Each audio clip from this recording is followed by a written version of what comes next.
იცოდით, რომ ოქროს გლობუსის ისტორიაში პირველი გამარჯვებული თბილისელი იყო.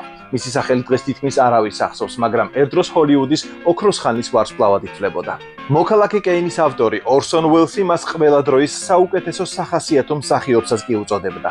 მის აქტივში ოსკარის 2 ნომინაცია, 40 წლიანი კარიერა და 150-ზე მეტი როლია ფილმებსა თუ სერიალებში. კინოს ლეგენდებს შორის, რომლებთან ერთადაც არაერთხელ უთამაშია ინგრიდ ბერგმანი, კლარკ გეიბლი, გრეტა გარბო, გარი კუპერი, მარლენ დიტრიხი, ფრენკ სინატრა, პიტერ ოტული, ჩარლტონ ჰესტონი, ტონი კერტისი, ჯეკ ლემონი, რომი შნაიდერი, ალენ დელონი, ჟან პოლ ბელმონდო, კლაუდია კარდინალე, ჯინა ლოლობრიჯი და ენტონი κουინი და მრავალი სხვა კინოვარსკვლავი შეგხვდებათ. მისი სახელი აკიმ ტამიროვია, უფრო ზუსტად ჰოვაკიმ ტამირიანცი. ის თბილისელი სომეხია და 1899 წლის 29 ოქტომბერს საქართველოს დედაქალაქში დაიბადა. დედა ერთხანს მკერავად მუშაობდა. მამა კი ნავთობის მოპოვებით იყო დაკავებული. ბაქოში მივლინებით გამგზავრება ხშირად უწევდა და საკმაოდ დიდი ქონებაც დააგროვა.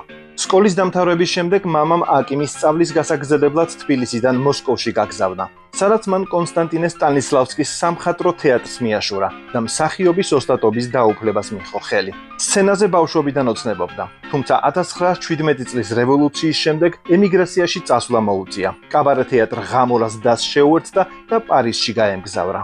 ამერიკის მიწაზე კი თბილისელმა მსახიობმა ფეხი პირველად 1923 წლის იანვარში დადგა, როდესაც თეატრალურ დასთან ერთად მსოფლიო ტურნეს ფარგლებში ბროდვეის სცენაზე სტანისლავსკის სპექტაკლში თამაში მოუხდა.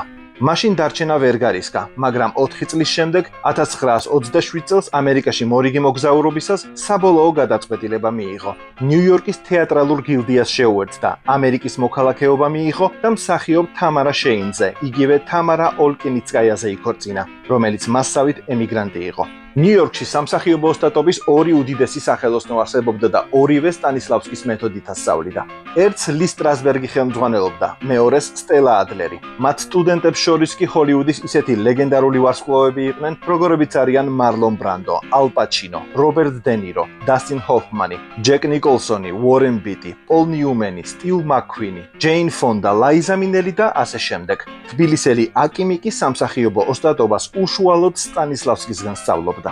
მისი დებიუტი კინოში 1932 წელს შედგა, როდესაც სტუდია Universalმა გადაიღო ფილმში „ოკეი ამერიკა“, სადაც ლეგენდარული ჯონი ვაისმიურერის ტარზანის ჯეინი მარინ ოსალივანი თამაშობდა. პირველი როლები ძირითადად ეპიზოდური იყო და ხშირ შემთხვევაში მას ტიტრებშიც კი არ ახსენებდნენ.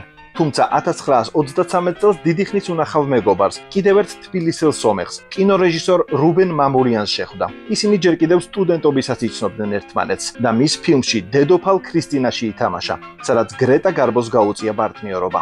სურათი ვენეციის კინოფესტივალზე უჩვენეს. აკიმი კი მომდევნო წელს 13 ფილმში, ხოლო შემდეგ წელს 15 ფილმში გადაიღეს.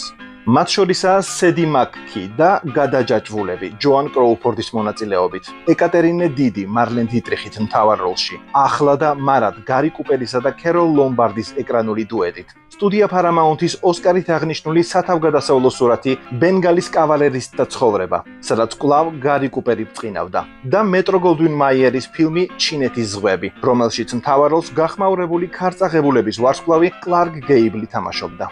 ამას კი ლუის მაილსტოუნის დრამა მოჰყვა სახელწოდებით გენერალი გამთენიისას გარდაიცვალა, ისევ და ისევ გარი კუპერის მონაწილეობით. ამ ფილმში შესრულებული როლისთვის აკიმი ოსკარზე წარადგინეს. ამის შემდეგ Paramount-მა მასთან 7 წლიანი კონტრაქტი გააფორმა და კვირაში $500 უხდიდა. 1936 წელს მან კვლავ გარი კუპერსა და მარლენ დიტრიხს გაუწია პარტნიორობა ფილმში სურვილი და დოროთი ლამურსა და რეი მილანდთან ერთად ითამაშა სურათში ჯუნგლების პრინცესა. 1937 წელს ჰოლივუდში მოღვაწე თბილისელებმა, რეჟისორმა რუბენ მამულიანმა და მსახიობმა აკიმ ტამიროვმა მიუზიკლის ჟანრში გადაწყვეტილი ვესტერნი მაღალი მხარბეჭიანი და მომხიბვლელი შექმნეს. 1938-39 წლებში ჰოლივუდის სახელოვანმა რეჟისორმა სესილ ბი დემილმა აკიმი 2 ფილმში გადაიღო. ესენია სათავგადასავლო დრამა „მეკობრე“ ფრედრიკ მარშის მონაწილეობით და „იუნიონ პასიფიკი“ ბარბარა სტენვიკითა და ენტონი κουინით მთავარ როლში. ამას კი მოჰყვა Paramount-ის კრიმინალური თრილერი საშიშია რომ იცნობდეთ, თაფლობის თვე პარიზში, ჩაინათაუნის მეფე და ტეხასელი რეინჯერები, სადაც მასთან ერთად კვლავ ენტონი κουინი თამაშობდა და ისევ სესილ ბი დე-მილის ოსკაროსანი ფილმი ჩრდილო-დასავლეთის ცხენოსანი პოლიცია, კვლავაც გარი კუპერით მთავარ როლში. 1940 წელს რეჟისორმა პრესტონ სტარჯესმა გადაიღო ფილმში დიდი მაგინტი. 1941 წელს კი ჩარლი ჩაპლინის სტუდია United Artists-მა აკიმი უმცროსი დაგლას ფერბენქსის მონაწილეობით შექმნილი ალექსანდრე დიუმას კორსიკელი ძმების ეკრანიზაციაში მიიწვია. ამას მოჰყვა ქარწაღებულების რეჟისორის ვიქტორ ფლემინგის რომანტიკული კომედია ტორტილა ფლეტი, სპენსერ ტრეისისა და ჰედი ლამარის ეკრანული დუეტით. ასევე ბილი უაილდერის სამხედრო დრამა ხუთი სამარხი კაიროს გზაზე. კომედია მისი მსახურთუხუცესის და დინა დურბინით მთავარ როლში და რა თქმა უნდა სემ ვუდის ვისთვის რეკს ზარი, ერნესტ ჰემინგუეის მიხედვით და ისევ გარი კუპერისა და ინგრიდ ბერგმანის მონაწილეობით. აქვე უნდა ითქვას, რომ 1944 წელს ჰოლივუდის უცხოური პრესის ასოციაციამ ოქროს გლობუსი დაჯილდოების პირველი ცერემონია გამართა.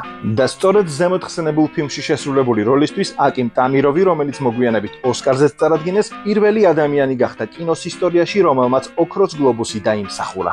იმავე წელს აკიმი ჯერ პრესტონ სტარჯესის მორგან სკრიკის სასწაულში გამოჩნდა. შემდეგ კეტრინ ჰებერნს გაუწია პარტნიორობა ფილმში დრაკონის ნაშიერი. ბოლოს კი დინა დურბინთან ერთად ითამაშა სურათში სიმღერაში ვერ დაგეხმარები. ყველა ეს ფილმი ოსკარზე გახდათ ნომინირებული. მისმა საუკეთესო მეგობარმა, ჰოლივუდის მთავარმა მეამბოხემ, ლეგენდარული მოქალაქე კეინის შემქმნელმა ორსონ უელსმა აკიმი ორ პროექტში მიიწვია. პირველად 1959 წელს მისტიკაში შავი მაგია, მეორედ კი 1955 წელს კრიმინალურ თრილერში ბატონი არკადინი. 1956 წელს აკიმი ინგრიდ ბერგმანისა და შესანიშნავი შვიდეულის ვარსკვლავის იულ ბრინერის მონაწილეობით გადაღებულ სურათში მიიწვიეს სახელწოდებით ანასტასია, რომელიც რომანოვების ტრაგიკულ აღსასრულსა და ანასტასიას იდუმალებით მოსულ ისტორიას ასახავდა და ოსკარიც დაიმსახურა. 1958 წელს ჩარლტონ ჰესტონსა და მარლენ დიტრიხს გაუწია პარტნიორობა ფილმში ბოროტების დაღი და სულ მალე რეალურ ცხოვრებაშიც დიდ ბოროტებას, მაკარტიზმის ტალღას, ეგრეთ წოდებულ ყუდიანებზე ნადირობასა და პოლიტიკურ დევნას შეეჯახა, რის გამოც დროებით ამერიკის დატოვება და ევროპაში გადაბარგება მოუწია. 1960 წელი თბილისელი მსახიობისთვის ტრიუმფით დაიწყო.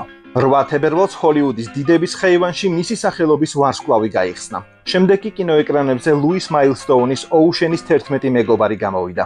აი ის, რომლის რიმეიქშიც 10 წლეულების მერე ჯორჯ კლუნი, ბრედ პიტი, მეტ დეიმონი და ჯულია რობერტსი თამაშობდნენ.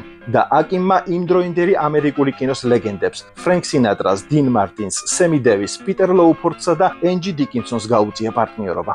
1962 წელს რომი შნაიდერსა და ჟანა მოროსთან ერთად ითამაშა დრამაში პროცესი. 1964 წელს ჯერ პიტერ უსტინოვის თოფ-ქაფში გამოჩნდა. შემდეგ მარკის ვიკონის როლი მოირგო ალენ დელონის მონაწილეობით გადაღებულ ფილმში შავი ტიტა. ფრენკ კრამერის როლი შეასრულა ჟან-პოლ ბელმონდოს სურათში ზაფხულის მშვენიერი დღე. ბოლოს კი ჟან-ლյուკ გოდარმა გადაიღო ალფავილში, რომელიც ბერლინალეს ოქროს დათვით აღინიშნა.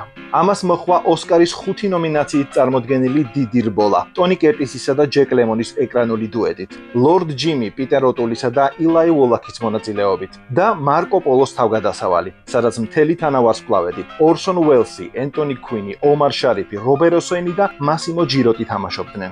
1965 წელსვე გამოვიდა ეკრანებზე კლოდ შაბროლის მარი შანტალი დოქტორი ხას წინააღმდეგ, სადაც მარი შანტალის როლს ფრანგული კინოს მშვენება მარი ლაფორე, დოქტორი ხას როლს კი აკიმი ასრულებდა. 1966 წელს მან ჰოლივუდის ლეგენდის უოლტ დისნეის სცენარის მიხედვით გადაღებულ კომედიაში ლეიტენანტი რობინ კრუზო დიკ ვან დაიკს გაუწია პარტნიორობა. შემდეგ ვიტორიო დე სიკას მელიებზე ნადირობაში გამოჩნდა. ნინო მანფრედისთან ერთად ითამაშა იტალიურ სიყვარულში და ჯინა ლოლობრიჯიდასა და ალეგ გინეს შეუერთდა სურათში სასტუმრო პარადისო. 1967 წელს ბაზილიოს როლი მოირგო კლაუდია კარდინალესა და ნინო მანფრედის ეკრანული წყვილის მონაწილეობით გადაღებულ ფილმში ვარდი ყველასთვის. 1968 წელს კი ეკატერინე დიდის კიდევ ერთ ეკრანიზაციაში მიიწვიეს, ამჯერად ჟანა მოროსა და პიტერ ოტულთან ერთად და ფრანკო ბრუსატის კომედიაში გადაიღეს სახელწოდებით გოგონა, რომელსაც უარის თქმა არ შეეძლო. ამას მოჰყვა მარკის დესადის ჟუსტინის ეკრანიზაცია 1969 წელს, სადაც ჟუსტინის როლს ტაირონ პაუერის ქალიშვილი, მომღერალი და მსახიობი რომინა პაუერი თამაშობდა, ალბანოს მეუღლე. ფილმში ასევე მონაწილეობდნენ კლაუს კინსკი და ჯეკ პელენსი. 1972 წელს აკიმი მისმა დიდი ხნის მეგობარმა ორსონ უელსმა სანჩო პანსას როლზე მიიწვია მიგელ დე სერვანტეს საავედრას დონ კიხოტის ეკრანიზაციაში. მაგრამ სამწუხაროდ იმავე წლის 17 სექტემბერს ჰოლივუდის ვარსკვლავად ქცეული თბილისელი მსახიობი კიბოთი გარდაიცვალა და უელსმა მის შეცვლაზე უარი თქვა. გადაღებები შეწყვიტა და პროექტი სამუდამოდ დაასამარა. აკიმი უნივერსალური მსახიობი იყო. ის თამაშობდა იტალიელს, ფრანგს, ბერძენს, თურქს, ეგვიპტელს, ბოშას, ებრაელს, მექსიკელსა და ჩინელსაც კი. ფლობდა უამრავ ენას: ინგლისურს, ფრანგულს, იტალიურს, რუსულს, სომხურსა და რა თქმა უნდა ქართულს. იღებდნენ ყველგან ამერიკაში, ბრიტანეთში, საფრანგეთში, გერმანიაში, ესპანეთსა და იტალიაში. საბჭოთა რეჟიმს თეატრალური დასის საშუალებით გაექცა და თავისუფლების, შესაძლებლობებისა და ზოგისთვის ახდენილი, ზოგისთვის კი დამსხვრეული ოცნებების ქვეყანას ამერიკას შეაფარა თავი. როდესაც ამ ქვეყანამაც დაკარგა თავისუფლება, ევროპაში გადასახლდა და როცა დრო მოვიდა, ჰოლივუდს ტრიუმფით დაუბრუნდა. რაც შეეხება მის მეგობარს, ამერიკაში მოღვაწე კიდევ ერთ თბილისელს, რუბენ მამულიანმა ზუსტად ის გზა გაიარა საბჭოთა კავშირიდან ჰოლივუდის წითელ ხალიჩამდე, რაც აკიმმა. ის ჯერ თბილისში, ნერსესის სასულიერო სემინარიაში, დღევანდელ კავკასიის უნივერსიტეტში იღებდა განათლებას, იმავე სასწავლებელში, რომლის კურსდამთავრებული სტალინი იყო. მისი კარიერაც 1932 წელს დაიწყო, როდესაც ამერიკის კინოაკადემიამ მის ფილმს დოქტორ ჯეკილსა და მისტერ ჰაიდს ოსკარი მიანიჭა. შემდეგ იყო დედოფალი ქრისტინა და ბეკი შარპი. კიდევ ერთი ნომინაცია ოსკარზე და ტრიუმფი ვენეციის კინოფესტივალზე. 1940 წელს მამულიანმა ოქროს ბიჭუნა და ზოროს ნიშანი გადაიღო ტაირონ პაუერის მონაწილეობით. 1952 წელს კი სისხლი დაქვიშა, რომელმაც ოსკარი დაიმსახურა. სამწუხაროდ მაკარტიზმის ტალღას ვერც რუბენ მამულიანმა დააღწია თავი და უსაფუძვლო პოლიტიკური დევნის გამო თითქმის 10 წეული დაკარგა. თუმცა 1957 წელს აბრეშუმის წინდები გადაიღო ფრედ ასტერის მონაწილეობით და ოქროს გლობუსის 2 ნომინაციაც დაიმსახურა. მაგრამ ეს მაინც აღარ იყო ის, რასაც დიდი რეჟისორი მიჩვეული გახლდათ. მისი ნამუშევრები ხომ საერთო ჯამში 12 ჯერ იყო ოსკარზე ნომინირებული.